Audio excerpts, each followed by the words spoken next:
Au nom du Père et du Fils et du Saint-Esprit. Amen. Grande joie d'être là avec toi en ce dimanche 22 décembre. Et dans 3 jours, on va déjà célébrer Noël. Nous sommes dans les derniers moments pour se préparer vraiment pour accueillir notre Seigneur, notre Sauveur. Alors la première lecture d'aujourd'hui, c'est Michée chapitre 5, à partir du verset 1.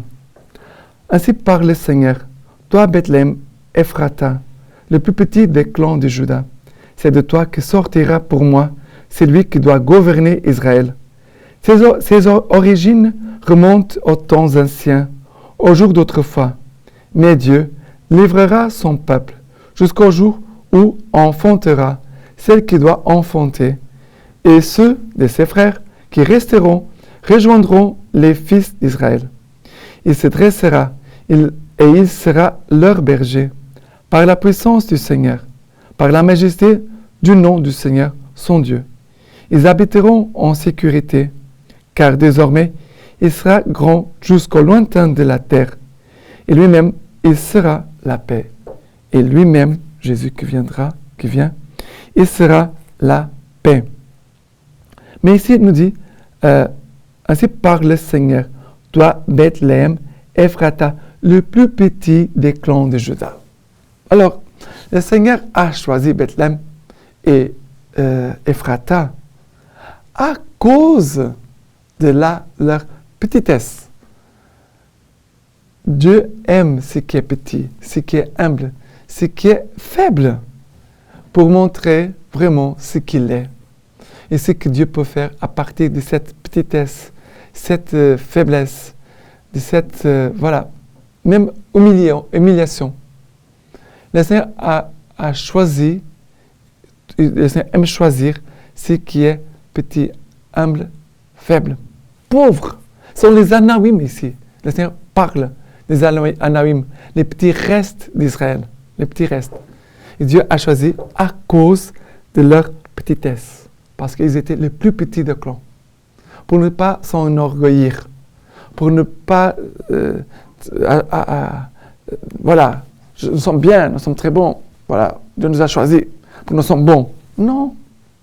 Comme ça, le peuple, Bethléem, le peuple, les petits clans, de Juda, ces petits clans de Juda, n'aura pas de raisons pour dire, nous sommes les meilleurs. Pour cela, Dieu nous a choisis. Car l'homme orgueilleux, autosuffisant, l'homme qui s'appuie sur lui-même, il n'est pas prêt pour recevoir le Seigneur. Alors, celui qui est faible, il s'appuie sur le Seigneur. Il sait, il voit que lui-même seul ne pourra rien faire. Voilà que le Seigneur veut faire sortir de ces petits restes, des Anaïm, celui qui doit gouverner Israël. Celui qui viendra pour rejoindre les fils d'Israël et qui deviendra leur berger par la puissance du Seigneur, par la majesté du nom du Seigneur, son Dieu. C'est Jésus. Jésus qui vient comme le roi des rois, des seigneurs. Et vraiment, ici il nous est dit que le Seigneur veut vraiment faire de ces petits clans un lieu, un peuple qui habite en sécurité. Ils habiteront en sécurité, car désormais, il sera grand jusqu'au lointain de la terre.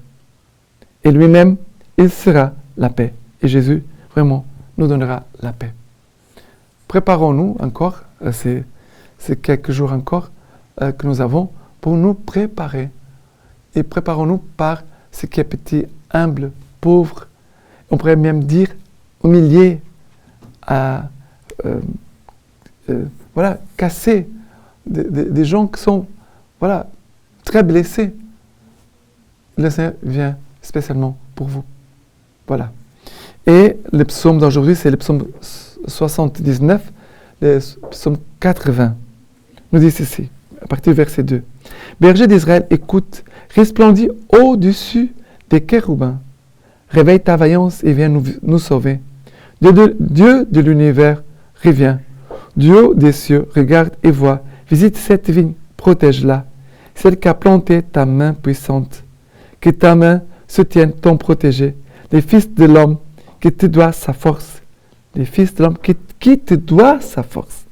Jamais plus nous n'irons loin de toi. Fais-nous vivre et invoquer ton nom. Seigneur, fais-nous vivre et invoquer ton nom. Mais ici, le psaume nous dit, réveille ta vaillance et viens nous sauver. Réveille ta vaillance, viens nous sauver. Car Jésus, il vient spécialement pour nous sauver. Il ne vient pas seulement pour nous faire sentir heureux, dans la paix, dans la tranquillité, dans tout ce qui est bon et merveilleux, dans la prospérité. Non, Jésus ne vient pas pour ça. Il peut nous combler de ses grâces, de ses bienfaits. Mais la mission de Jésus, il vient pour nous sauver. Te sauver, me sauver. Qu'est-ce que j'ai besoin d'être sauvé? Qu'est-ce que tu portes en toi, que tu vois, que tu as besoin d'être sauvé? C'est cela que nous devons présenter au Seigneur aujourd'hui. D'accord?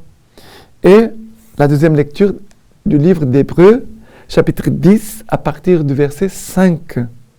Frères, en entrant dans le monde, le Christ dit, tu n'as voulu ni offrande, ni sacrifice, ni offrande, mais tu m'as formé un corps. Tu n'as pas agréé les holocaustes, ni les sacrifices pour le péché. Alors j'ai dit, mais voici, je suis venu, mon Dieu, pour faire ta volonté. Ainsi qu'il est écrit de moi dans les livres. Le Christ commence donc par dire, tu n'as pas voulu ni agréer les sacrifices et les offrandes, les holocaustes et les sacrifices pour les péchés, ceux que la loi prescrit d'offrir. Puis il déclare, mais voici, je suis venu pour faire ta volonté. Ainsi, il supprime les premiers états des choses pour établir les seconds. Et c'est grâce à cette volonté que nous sommes sanctifiés par l'offrande que Jésus-Christ a fait de son corps une fois pour toutes. Au début de ce passage, nous voyons Jésus, c'est la voix de Jésus qui nous dit tu n'as voulu ni sacrifice ni offrande, mais tu m'as formé un corps. Alors, c'est ce corps que Jésus vient, par lesquels Jésus vient et s'incarne, vient habiter parmi nous. C'est ces corps par lesquels Jésus va venir toucher les aveugles, les boiteux, qui va embrasser les petits-enfants. Voilà, c'est ce corps de Jésus qui nous permet de voir la divinité présente dans son humanité, dans sa chair. C'est ce corps qui vient vraiment pour nous sanctifier, pour nous sauver.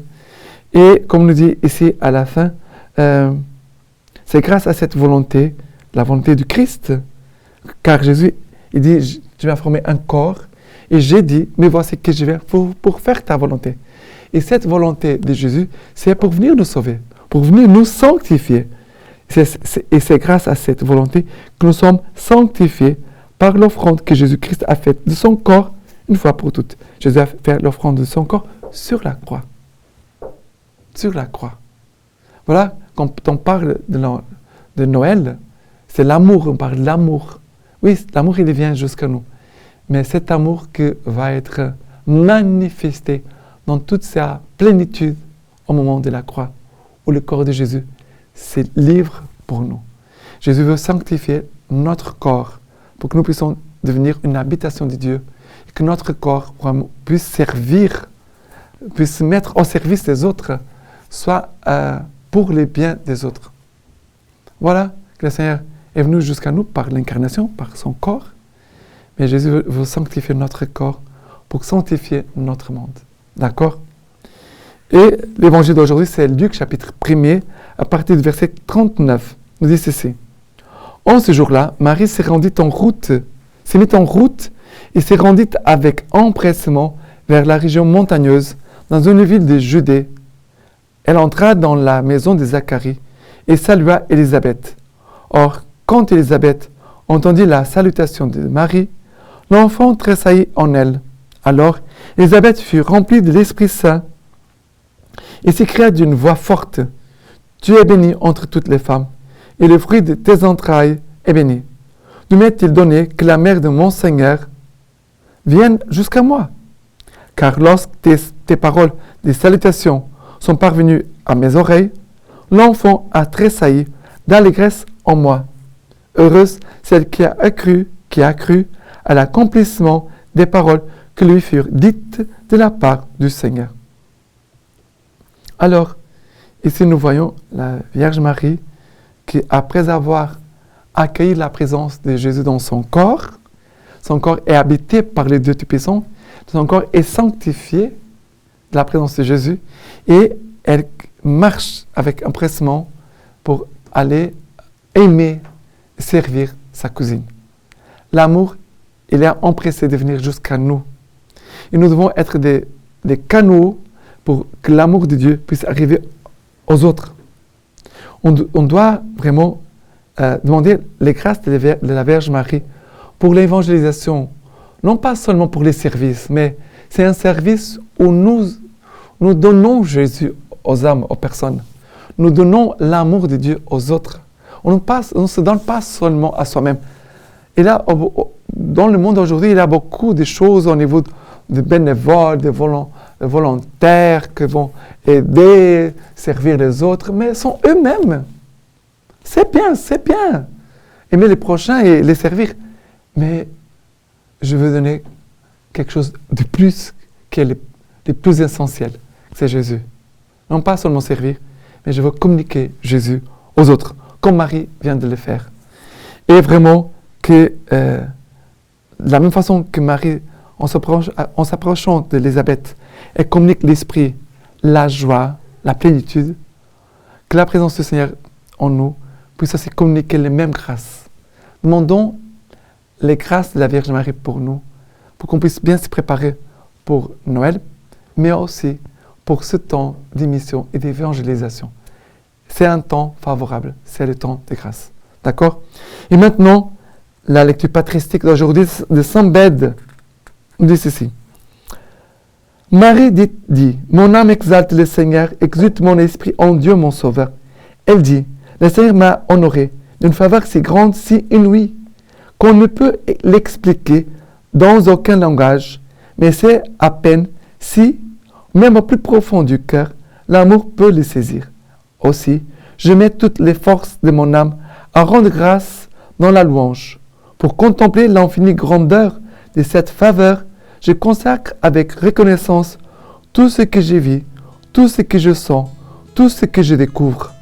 Car dans ce Jésus, mon Sauveur, mon esprit est comblé de joie par sa divinité éternelle, ma chair fécondée par la conception temporelle.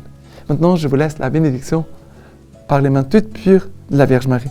Dieu Tout-Puissant vous bénisse et vous garde, le Père, le Fils et le Saint-Esprit. Amen.